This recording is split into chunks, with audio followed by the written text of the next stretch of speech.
గుడ్డులోకి పిండి వేసి చేసిన ఈ రెసిపీ చాలా రుచిగా చాలా టేస్టీగా అయితే ఉంటుందండి. ఈ రెసిపీ వచ్చేసి ఇంట్లో వాళ్ళందరికీ నచ్చుతుంది. అంత టేస్టీగా అంత సాఫ్ట్గా అయితే ఉంటాయి. ఇంకెందుకు ఫ్రెండ్స్ ఆలస్యం, ఎలా చేయాలో ఏంటో అనేది వీడియోలోకి అయితే వెళ్ళిపోయి చూద్దామా మరి. ఇంకా ముందుగా ఒక మిక్సింగ్ బౌల్ అయితే తీసుకొని ఇంకా అందులోకి ఒక ఎగ్ అయితే ఇలా పగలగొట్టుకొని వేసుకోవాలి.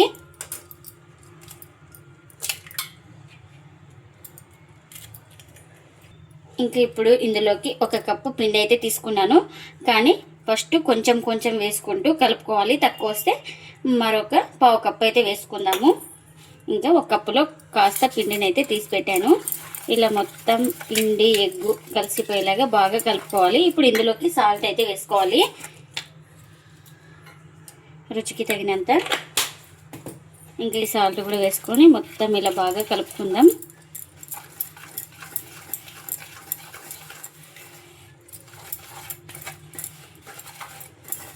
ఇంకా మనకు కాస్త పిండి అయితే పడుతుంది. ఇంకా మొత్తం ఒక కప్ అయితే వేసుకున్నాను. ఇంకా మిగిలిన పిండి కూడా వేసుకొని మొత్తం ఇలా ఇంకా చేతితోటి సాఫ్ట్గా చపాతీ పిండి ముద్దలాగా వచ్చే వరకు అయితే బాగా కలుపుకోవాలి. నేను ఇక్కడ ఒక 2 స్పూన్ దాకా పాలు అయితే వేస్తున్నాను. ఇంకా నీళ్ళ ప్లేస్లో ఇంకా పాలు అయితే వేసుకున్నాను. పాలు వేసుకుంటే చాలా సాఫ్ట్గా అయితే వస్తాయి మనకు. ఇంకా ఈ పాలు కూడా వేసుకొని మొత్తం ఇలా కలిపేసుకోవాలి. మీరు ఇక్కడ గోధుమ పిండి కానీ మైదా కానీ ఏదైనా వాడచ్చండి. నేనైతే ఇక్కడ గోధుమ పిండి అయితే తీసుకున్నాను. ఇంక ఇప్పుడు ఇలా మొత్తం బాగా కలుపుకున్న తర్వాత ఇంక ఇందులోకి ఒక స్పూన్ ఆయిల్ కూడా వేసుకొని ఇలా మొత్తం బాగా కలిపేసుకోవాలి.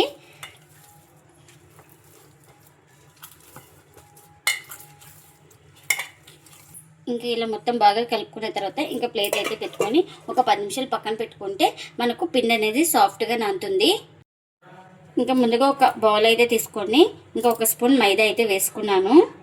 ఇంకా ఇప్పుడు ఇందులోకి ఆయిల్ కూడా ఒక స్పూన్ దాకా అయితే వేసుకోవాలి. ఇంకా ఈ రెండు బాగా లిక్విడ్ లాగా కలిసిపోయేలాగా బాగా కలుపుకోవాలి. ఇంకా మనకు పేస్ట్ అయితే రెడీ అయిపోయింది కదా, ఇంకా దీన్ని పక్కన పెట్టేసుకుందాం. ఇంక ఇప్పుడు ఒక 10 నిమిషాల తర్వాత అయితే చూపిస్తున్నాను చూడండి. పిండి అయితే సాఫ్ట్గా నానింది కదా మనకు. ఈ పిండిని ఒకసారి ఇలా బాగా కలుపుకుందాం.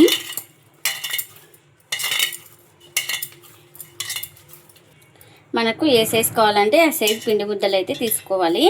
ఇక్కడ చూడండి, నేను ఈ సైజ్ అయితే తీసుకున్నాను. నేను తీసుకున్న క్వాంటిటీకి ఇంకా ఇక్కడ 4 పిండి ముద్దలు అయితే అయినాయి.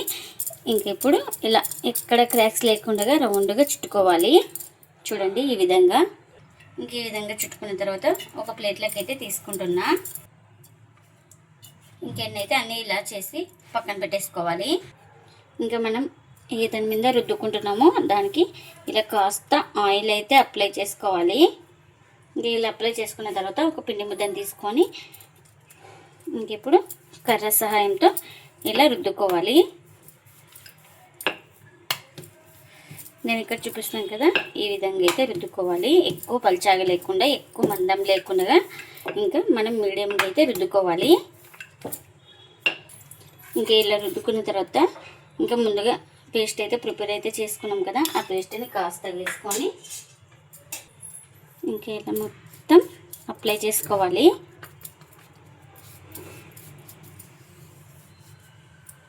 మొత్తం ఇలా అప్లై చేసుకున్న తర్వాత నేను ఇక్కడ చూపిస్తున్నాను కదా, ఇలా ఘాట్లు అయితే పెట్టేసుకోవాలి. నేను ఇక్కడ వీడియోలో ఎలాగ కట్ చేస్తున్నానో సేమ్ అలాగే కట్ చేసుకోవాలి. ఇంకా చూడండి, ఫోల్డింగ్ కూడా చూపిస్తున్నాను. నేను ఇక్కడ ఏ విధంగా అయితే వీడియోలో చూపిస్తున్నాను కదా, అదే విధంగా ఫోల్డింగ్ అయితే చేసుకోవాలి. ఇలా చేసుకోవడం వల్ల మనకు పరోటాలు పొరలు పొరలుగా వస్తాయి. ఇంకా ఇలా చేసుకోవాలి. ఇంకా ఇప్పుడు దీన్ని పక్కన పెట్టేసుకుందాం. ఇంకా మరొకటి అయితే ఇలా రుద్దుకోవాలి. ఇలా రుద్దుకున్న తర్వాత ఇంకా పేస్ట్ అయితే అప్లై చేసుకోవాలి.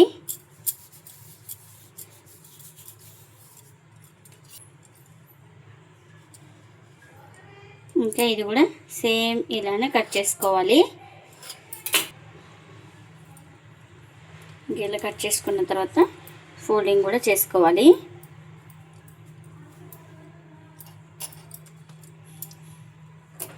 ఇక్కడ వీడియోలో చూపిస్తున్న విధంగానే ఫోల్డింగ్ అయితే చేసుకోవాలి.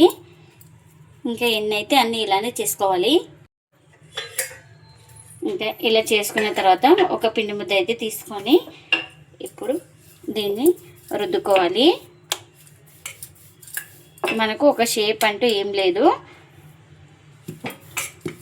అంత మందంగా కాకుండా అంత పల్చాగా కాకుండా మీడియంగా అయితే రుద్దుకోవాలి. ఇంకా ఇలా రుద్దిన దాన్ని ఒక ప్లేట్లోకి అయితే తీసుకుంటున్నా. ఇంకా ఇప్పుడు ఇలా చేసుకున్న తర్వాత ఒక ప్లేట్లోకి అయితే తీసుకోవాలి. ఇంకా మరొకటి తీసుకొని సేమ్ ఇలానే రుద్దుకోవాలి.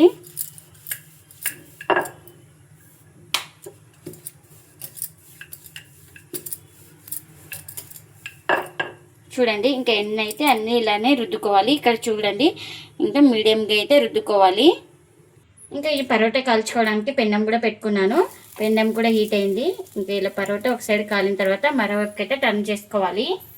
ఇంకా ఇలా ఒక సైడ్ కాలిన తర్వాత మరోవైపుకి అయితే టర్న్ చేసుకోవాలి. ఇలా టర్న్ చేసుకోవాలి.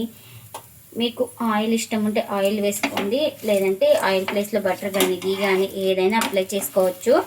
చాలా టేస్టీగా అయితే ఉంటాయి.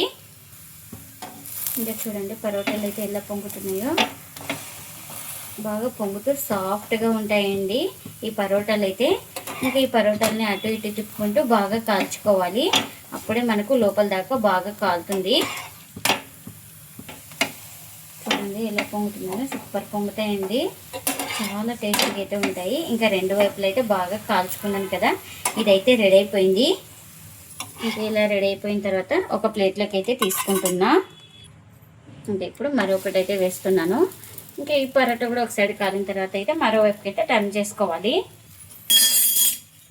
ఇంకా ఇలా ఒక సైడ్ కాలిన తర్వాత మరోవైపుకి అయితే టర్న్ చేసుకొని ఆయిల్ అయితే అప్లై చేసుకోవాలి.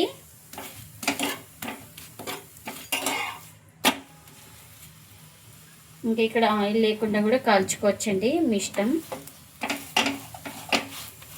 చూడండి పరోటాలు అయితే బాగా పొంగుతూ సాఫ్ట్గా వస్తాయి. నాకు బాగా ఇలా ప్రెస్ చేసుకుంటూ కాల్చుకోవాలి, అప్పుడే లోపల దాకా బాగా కాల్తాయి. ఇంకా ఈ పరోటా కూడా రెండు వైపులా అయితే బాగా కాల్చుకున్నాను. ఇది కూడా రెడీ అయిపోయింది. ఇంకా దీన్ని కూడా ప్లేట్లోకి అయితే తీసుకుంటున్నా. ఇంకా ఎన్ని అయితే అన్నీ ఇలానే కాల్చుకోవాలి. ఇంకా ఇలా చేసుకున్న పరోటాలను అయితే ఇలా కింద అయితే పెట్టుకొని ఇప్పుడు నేను ఇక్కడ కొట్టి చూపిస్తున్నాను. చూడండి పరోటాలను అయితే ఇలా కొట్టడం వల్ల మనకు బాగా పొరలు పొరలుగా వస్తుంది. ఇలా వేడి మీద ఉన్నప్పుడే ఇలా అనేసుకోవాలి. ఇంకా ఇలా అనేసుకున్న తర్వాత ఇంకా వీటిని అయితే ఒక ప్లేట్లోకి అయితే తీసుకుంటున్నా. గుడ్డులోకి పిండి వేసి చేసిన పరోటాలు అయితే రెడీ అయిపోయినాయండి. ఇంకా ప్లేట్లో కూడా సర్వ్ చేసుకున్నాం కదా.